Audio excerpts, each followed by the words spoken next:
तो दोस्तों आज बात होगी आधी आबादी की, उनके अस्तित्व की, उनके काम की, जो रोज सुबह 5 बजे से लेकर रात 11 बजे तक बिना किसी छुट्टी के, बिना किसी संडे के और बिना किसी सिक लीव के एक मशीन की तरह लगातार चलती है, जो कभी थकती नहीं है। लेकिन अगर कभी थक कर चूर हो जाए तो वो मशीन बैठ जाए तो उसे हमारा समाज एक बड़ी ही मासूमियत के साथ एक चुभने वाला सवाल पूछता है, आखिर तुम दिन में करती ही क्या हो। ये वो सवाल है जो आधी आबादी को रोज चुभाया जाता है, सुई की तरह चुभने वाला ये जो सवाल है, आज इसी सवाल का जवाब सुप्रीम कोर्ट ने दे दिया है। सालों से, दशकों से, बल्कि सदियों से इस सवाल ने करोड़ों महिलाओं के आत्मसम्मान को छलनी किया था।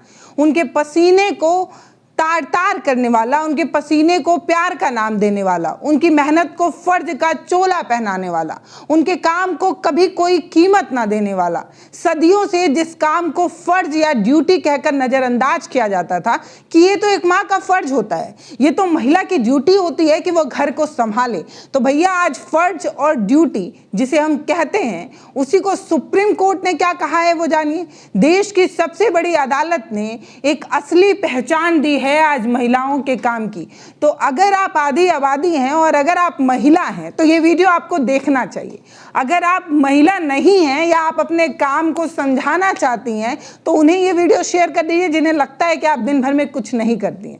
सबसे बड़ी अदालत यानी कि सुप्रीम कोर्ट ने एक सबसे बड़ा हथौड़ा चलाया है जिसने समाज की संकीर्ण सोच के टुकड़े टुकड़े कर दिए हैं। सुप्रीम कोर्ट ने साफ शब्द में कह दिया है, घर संभालने वाली महिला कोई बेरोजगार नहीं होती है, वो कोई होम मेकर नहीं होती है, वो एक नेशनल बिल्डर होती है, यानी कि राष्ट्र की निर्माता होती है। क्या कह रहे हैं? बर्तन मांजने वाली, झाड़ू पोछा करने वाली एक महिला राष्ट्र निर्माता है। ये बात कितना बड़ा सुप्रीम कोर्ट ने कहा है, लेकिन इस बात का कितना असर हमारे समाज पे होगा, बात तो यही है। आज की इस वीडियो में हम यही बात करने वाले हैं कि आखिर कैसे सुप्रीम कोर्ट को ये कहना पड़ा और आखिर क्यों एक हाउसवाइफ का काम किसी सीईओ से कम नहीं होता और कैसे भारत की हर गृहिणी को मिलेगा उसका असली सम्मान। तो इस वीडियो को भैया आखिर तक जरूर देखिएगा, क्योंकि ये वीडियो हर उस माँ, हर उस पत्नी और हर उस बहन के सम्मान की बात है। देश के आधी आबादी की बात है जिसने अपना जीवन आपके लिए समर्पित किया है, जो बुखार हो तब भी काम करती है, मन ना हो तब भी काम करती है। उस महिला के बारे में आज सुप्रीम कोर्ट ने कितनी बड़ी बात कही है। आइए सबसे पहले समझते हैं कि मामला क्या है, सुप्रीम कोर्ट ने ये बात किस संदर्भ में कही। तो दरअसल दोस्तों, मोटर व्हीकल एक्सीडेंट से जुड़े एक मुआवजे के मामले में सुनवाई हो रही थी। सुप्रीम कोर्ट ने जो कहा वो इतिहास के पन्नों में स्वर्णिम अक्षरों में दर्ज होने लायक बात थी। मोटर वाले क्या करते हैं, मोटर व्हीकल वाले, जब भी कोई हादसा होता है तो वो एक महिला को हाउसवाइफ कहकर कैसे नजरअंदाज करते हैं। अक्सर जब भी किसी भी हादसे में किसी गृहिणी की जान चली जाती है तो बीमा कंपनी जो होती है वो ट्राइब्यूनल ये कहकर मुआवजा कम कर देती है कि मृतक को सिर्फ एक हाउसवाइफ थी, उसका इनकम थोड़ी कोई था। मतलब एक महिला जो महिला है, जो एक परिवार की रीढ़ है, उस महिला को ये कहकर कमतर आंक दिया जाता है कि अरे ये तो कोई इनकम जनरेट थोड़ी करती, ये तो एक महिला है। इसी मानसिकता को सुप्रीम कोर्ट ने करारा तमाचा मारा है। बहुत ही बेहतरीन बात सुप्रीम कोर्ट ने कही है। जिसे आप होम मेकर कहते हैं, जिसे आप गृहिणी कहते हैं, उसी को ये बीमा कंपनी वाले बिना काम का समझते हैं। इनको लगता है कि घर का काम ना कौड़ी का होता है, इस काम का कोई इनकम जनरेट तो ये करता नहीं है, इसीलिए इनको मुआवजे में कमी मिलनी चाहिए। तो भैया अदालत ने सख्त लहजे में ये कह दिया कि एक महिला घर संभालती है, परिवार की नींव को मजबूत करती है और इसके काम को अनुपादकता में नहीं रखा जा सकता। बिना आय वाला काम मानना पूरी तरीके से गलत है। सुप्रीम कोर्ट ने स्पष्ट शब्द में कहा है कि एक गृहिणी के काम की अनुमानित कीमत कम से कम तो 30,000 रुपये प्रति महीना आकी ही जानी चाहिए। तो समझ रही है महिला लोग, जो आप लोग दिन भर काम करती हैं उस काम का वेतन 30,000 रुपये है। समझ लीजिए ये बात सुप्रीम कोर्ट कह रहा है। तो भैया पुरुष लोग, जिस काम को आप फ्री का समझते हैं, जिस काम को आप काम ही नहीं मानते, आपको लगता है कि महिला दिन भर खाली पड़ी रहती है, देश की सर्वोच्च अदालत कह रही है कि वो कोई छोटा मोटा काम नहीं है। अदालत ने कहा है कि अब समय आ गया है कि हम होम मेकर शब्द को पीछे छोड़कर नेशनल बिल्डर यानी कि राष्ट्र निर्माता के रूप में एक महिला को पहचाने। वो महिला जो आर्थिक रूप से अपने पति या बेटे पर निर्भर होती है, वो समाज की, वो इस राष्ट्र की मेकर है। ये बात सुप्रीम कोर्ट कह रहा है। ये सिर्फ एक शब्द का बदलाव नहीं है, ये उस सोच का बदलाव है। एक गृहिणी अपने बच्चे को एक अच्छे संस्कार देती है, उसे समाज के लिए तैयार करती है, एक समाज का जिम्मेदार नागरिक बनाती है। वो अपने पति और अपने परिवार के अन्य सदस्यों को तनाव मुक्त रखने के लिए, ताकि वो बाहर जाकर देश की इकोनॉमी में अपना योगदान दे सके, काम धंधा कर सके, ऑफिस और दफ्तर में बिना किसी स्ट्रेस के कि दूध वाला दूध लेकर आया है कि नहीं, पेपर वाला पेपर दे गया है या नहीं, कपड़ा धुलाया है या नहीं, बच्चे का स्कूल का होमवर्क हुआ है नहीं, ये टेंशन से दूर अगर कोई पति ये काम कर रहा है तो ये क्यों कर पा रहा है? क्योंकि एक महिला बैक हैंड से ये सारा काम कर लेती है। क्या ये राष्ट्र निर्माण नहीं है? बिल्कुल है। अगर घर की नींव कमजोर होती है तो देश की इमारत कभी भी बुलंदी पर नहीं जा सकती, मजबूत नहीं बन सकती। सुप्रीम कोर्ट ने 30,000 रुपए प्रति महीने की बात कही है। जो लोगों को लग रहा होगा कि क्या वाकई में एक हाउसवाइफ का काम इतना कीमती होता है, तो आइए भैया जरा अर्थशास्त्र को समझकर चलते हैं।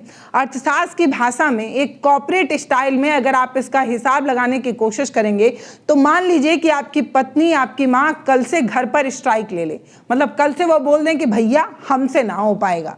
अगर वो कल से कोई काम ना करें तो आपको उनका काम करने की बजाय कोई आउटसोर्स करना पड़ेगा, किसी महिला को ढूंढना पड़ेगा, किसी दूसरे शख्स को वो काम करने के लिए रखना पड़ेगा। तो आइए देखते हैं कि अगर आपके घर की महिला वो काम ना करे तो आपको उसी काम के लिए हर महीने कितने का बिल देना पड़ेगा। जरा इसको और जोड़िए तो आपको ये समझ में आएगा कि ये आंकड़ा 30,000 नहीं, उससे अधिक होता है अगर आप महानगरों में होते हैं। 50,000, 60,000, 70 से 80,000 भी पार कर सकता है। सबसे बड़ी बात यह है कि सभी पेशेवर लोग जो दिन में सिर्फ 8 घंटे काम करते हैं, एक महिला जो किसी के घर में काम करती है वो खाना बनाने आएगी, खाना बनाकर चली जाएगी, दूसरी झाड़ू पोछा बर्तन के लिए आएंगी, वो करके चली जाएंगी। अगर घर के टेक रेक के लिए अगर आप किसी को रखते हैं तो वो सिर्फ 7 से 8 घंटा काम करेंगी, दिन भर आपके घर नहीं रहेंगी। हफ्ते में तब भी उन्हें एक दिन की छुट्टी चाहिए ही, त्योहार पर बोनस तो भैया बनता ही है। लेकिन जो नेशनल बिल्डर हैं वो क्या करती हैं? वो हर दिन 16 से 18 घंटे काम ही कर रही होती हैं। बुखार होने पर भी रसोई में खड़े होकर रोटी सेक रही होती हैं, क्योंकि उनके बच्चे को स्कूल जाना होता है। उसके स्कूल में उसका काम ठीक से हो पाए ये बात देख रही होती हैं। उसकी कोई शिफ्ट नहीं होती, उसका कोई दिन नहीं होता, उसका कोई वीकेंड नहीं होता, और बदले में उसे क्या मिलता है? उसे सिर्फ यही ताने सुनने को मिलता है कि आखिर तुम करती ही क्या हो। जो बात आप नहीं समझ पा रहे हैं वो बात सुप्रीम कोर्ट समझ रहा है कि आखिर आपके घर की महिला दिन भर में क्या करती है। इसे एक बड़े नजरिए से अगर आप देखें तो भारत की इकोनॉमी दुनिया की सबसे तेजी से बढ़ने वाली अर्थव्यवस्था में से एक है। लेकिन क्या आप जानते हैं कि इस जीडीपी का एक बहुत बड़ा हिस्सा महिलाओं को लेकर अगर देखा जाए तो उसे अनपेड लेबर पर टिका दिया गया है, और हम इसकी गिनती ही नहीं कर सकते, गिनती ही नहीं करते हैं। अगर आप जो घर में महिला काम कर रही है अगर आप उसे भी जोड़ने लगे तो ये कितना बड़ा हो सकता है। स्टेट बैंक ऑफ इंडिया यानी कि एसबीआई ने एक रिसर्च की थी, उस रिपोर्ट के मुताबिक अगर भारतीय महिलाओं के अनपेड काम को अर्थव्यवस्था में जोड़ दिया जाए तो ये भारत की कुल जीडीपी का लगभग 7.5 हिस्सा जो है वो होगा। समझ रहे हैं? लाखों करोड़ों रुपए का योगदान जो है वो हो जाएगा अगर महिला जो काम कर रही है उस काम का पैसा भी जो है वो अर्थव्यवस्था में जोड़ा जाए। जब एक पुरुष सुबह बिना किसी टेंशन के ऑफिस जाता है, वो पूरी एकाग्रता के साथ अपनी कंपनी को मुनाफा कमा कर देता है, तो वह इसलिए ये काम कर पाता है क्योंकि उसके पीछे से एक महिला घर का पूरा मोर्चा संभाले होती है। अगर वो महिला घर का काम ना संभाले तो क्या पुरुष की उत्पादकता वही होगी? क्या वो उसी तरीके से काम कर पाएगा? ऑब्वियस सी बात है, नहीं। आधा टेंशन तो उसको घर का ही सताएगा। इसीलिए वो महिला सिर्फ अपने घर को नहीं बल्कि इस देश की अर्थव्यवस्था को चला रही है। समझिए, सुप्रीम कोर्ट ने नेशनल बिल्डर सब जो कहा है वो बिल्कुल सटीक है। अगर बैक हैंड से महिलाएं सपोर्ट ना करें तो पुरुष उतना बेहतर काम नहीं कर पाएगा। दुनिया भर में फेमिनिस्ट इकोनॉमिक्स इस बात पर जोर दे रही हैं कि महिलाओं के जो घरेलू काम है उसको काम का दर्जा मिलना चाहिए। हमारे समाज में एक अजीब सा दोहरा मापदंड है। अगर एक आदमी किसी होटल में जाकर खाना बनाता है तो हम उसे शेफ कहते हैं, उसको सम्मान भी मिलता है और तनख्वाह भी। अगर कोई औरत किसी के घर में जाकर झाड़ू पोछा करती है तो उसे मेड कहा जाता है, लेकिन तब भी उसे पैसे तो मिलते ही हैं। लेकिन अजीब विडंबना है कि एक महिला जो आपके घर में है वो घर का सारा काम करती है, लेकिन उसे फर्ज का चोला पहना दिया जाता है। उसे आर्थिक अहमियत जो मिलती है वो 0 शून्य बटा सन्नाटा होती है। किसी महिला को काम के बदले तनख्वाह नहीं मिलती है, और इसी को आज सुप्रीम कोर्ट ने जो कहा है वो ध्यान देने वाली बात है। तो भैया सुप्रीम कोर्ट ने जो कहा वो समाज के लिए एक आईना तो है, लेकिन सुप्रीम कोर्ट ने अपना काम कर दिया है इस तरीके का बयान देकर। कानून और न्यायपालिका ने महिलाओं के काम को मान्यता तो दे दी, लेकिन काम का मूल्य कम से कम 30,000 रुपए प्रतिमाह आंक कर एक नजरिया पेश किया है। असली सवाल ये है कि क्या हमारा समाज इससे बदल पाएगा? क्या हमारे घरों के अंदर जो माहौल है वो इसके बाद कुछ चेंज होगा? सुप्रीम कोर्ट ने जो कहा सो कहा, वो तो आई गई बात हो सकती है, लेकिन क्या उनके बोले गए बात से कुछ बदलेगा? तकदीर और तस्वीर में कुछ चेंजेस आएंगे? सुप्रीम कोर्ट ने आज जो फैसला दिया है उसका मतलब ये नहीं है कि कल से आप अपनी पत्नी को 30,000 रुपए का चेक काट कर दे दें। ये बात बिल्कुल सही है कि इतना इनकम बहुत लोगों का नहीं भी है, लेकिन इसका मतलब ये भी नहीं है कि आप उसके सम्मान के लिए कोई चेक काटें। इसका मतलब ये है कि जब भी आप किसी फॉर्म में अपनी पत्नी का ऑक्यूपेशन भरते हैं कि आपकी पत्नी क्या करती हैं, तो उसके आगे नील नहीं छोड़ना होता है, कुछ भी नहीं भरना होता है कि कुछ भी नहीं करती। शर्म आनी चाहिए अगर आप इस तरीके की कुछ चीजें करते हैं। ये फैसला एक आह्वान है उन पतियों के लिए जो ऑफिस से लौट कर आते हैं, बहुत काम था यार कहकर सोफे पर लेट जाते हैं, पानी का गिलास पत्नी उन्हें थमाती है। ये फैसला एक सबक है उन बच्चों के लिए जो बड़े होकर अपनी माँ से ये कहते हैं कि मम्मी आपको दुनिया की क्या समझ, आप क्या समझती हैं, आप तो बस घर में ही रहती हैं, बस घर ही चलाना आपको आता है। इस तरीके की बात कहने वाले उन तमाम लोगों के लिए ये वर्डिक्ट एक सोचने वाली बात है। अब वक्त आ गया है दोस्तों, ये जो नेशनल बिल्डर्स हैं, जो राष्ट्र निर्माता हैं, उनको उनका हक मिलना चाहिए। हक सिर्फ बातों से नहीं मिलेगा, हक तब मिलेगा जब आप उनके काम को काम समझेंगे, हक तब मिलेगा जब आप उनके काम को साझा करेंगे। मतलब शेयर करिए उस लोड को जो एक महिला अकेले उठा रही है। घर का काम सिर्फ औरत की जिम्मेदारी नहीं होता है। जब बात हम ये समझ जाएंगे तब कुछ बदलेगा, तब शायद सुप्रीम कोर्ट ने जो कहा है उसका कोई मतलब निकल पाएगा। बर्तन धोना, कपड़े सुखाना, झाड़ू पोछा करना, ये सब काम सिर्फ जेंडर स्पेसिफिक काम नहीं है, ये सबका काम है, हम सब कर सकते हैं। ये काम बेसिक सर्वाइवल स्किल है। जिंदा रहने के लिए आपको खाना बनाना तो आना ही चाहिए, भूखे तो नहीं मरोगे भाई। 2 रोटी जो खाते हो वो बनाना भी तो सीखो। अगर जिस घर में रहते हो उस घर में झाड़ू लगाना आना तो आपको भी चाहिए। ये बात जब हम समझने लगेंगे कि ये जिंदा रहने की एक बेहद ही ज़रूरी स्किल है, तो शायद इस तरीके का जो एक भेदभाव है हमारे समाज में वो ख़त्म होगा। उन्होंने आर्थिक स्वतंत्रता देने पर भी एक बात पर जोर डाला है, घर की बजट का पूरा अधिकार जो है वो महिलाओं को ही मिलना चाहिए। समझिए, जॉइंट बैंक अकाउंट होना चाहिए, प्रॉपर्टी में उनका नाम होना चाहिए, एक सम्मान मिलना चाहिए।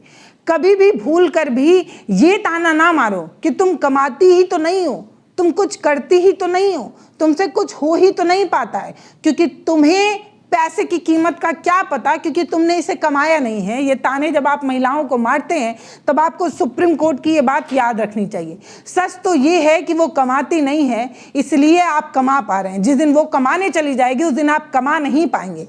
असल में सबसे ज़्यादा विडंबना तो उन महिलाओं के साथ है जो वर्किंग वुमेन है, ऑफिस और दफ्तर का काम करके आने के बाद वो घर को भी संभाल रही हैं। दोहरी जिम्मेदारी उठाने के बाद भी जो सम्मान उन्हें मिलना चाहिए वो नहीं मिल पा रहा है, ये सच्चाई है। एक मकान सिर्फ ईंट या सीमेंट से नहीं बनता, वो घर एक औरत बनाती है। अपनी नींद, अपनी इच्छाएं, अपने सपने, कई बार अपना करियर तक दांव पर लगा देती है, तब घर की नींव बन पाती है, तब एक घर, एक मकान, एक घर बन पाता है। समझ रहे हैं? उसकी तपस्या का कोई मोल हो ही नहीं सकता और उसे कोई चुका ही नहीं सकता। 30,000 तो सिर्फ एक कानूनी पैमाना है, सच पूछिए तो उसका काम प्राइसलेस है, कोई मोल ही नहीं है जो काम वो करती है। आज जो मुद्दा हमने उठाया है वो सिर्फ एक खबर नहीं है दोस्तों, मुझे पता है आप इस बात को अब महसूस कर पा रहे होंगे। ये हमारे समाज का आईना है जो पुरुषवादी है, उसे बताता है कि तुम्हारी ईगो ने, तुम्हारे घमंड ने सुप्रीम कोर्ट को ये बात कहने पर मजबूर किया है। मैं आज सभी से, उन सभी लोगों से कह रही हूं जो इस वीडियो को देख रहे हैं, एक गुजारिश करना चाहती हूं। आप इस वीडियो के खत्म होने के बाद अपनी मम्मी के पास जाइए, अपनी पत्नी के पास जाइए, अपनी बहन के पास जाइए और उसके हाथ में जो भी काम हो वो लीजिए। उसे कहिए कि आज तक तुमने जो भी किया है उसके लिए बहुत बहुत शुक्रिया, तुमने इतना कुछ किया, इसके लिए बहुत धन्यवाद। उनसे कहिए कि हमें एहसास है कि आप हमारे लिए कितना कुछ करती हैं। आप सिर्फ एक हाउसवाइफ नहीं हैं, आप हमारे छोटे से राष्ट्र यानी कि परिवार की निर्माता हैं। आप हमारी नेशनल बिल्डर हैं। ये परिवार अगर चल पा रहा है तो सिर्फ और सिर्फ आपकी बदौलत। ये बात कह के तो देखिएगा आपका परिवार कितना खुशहाल होगा, आप कितना चैन से रह पाएंगे। फिलहाल इस वीडियो पर आपकी जो राय है वो आप हमें कमेंट सेक्शन में लिखकर बताइएगा। हो सके तो वीडियो को शेयर करिए हर उस मम्मी को, हर उस बहन को, हर उस पत्नी को, और अगर आप पत्नी हैं तो अपने पति लोगों को भेजिए, उनको बताइए कि सुप्रीम कोर्ट आपके बारे में क्या कहता है। बहुत धन्यवाद।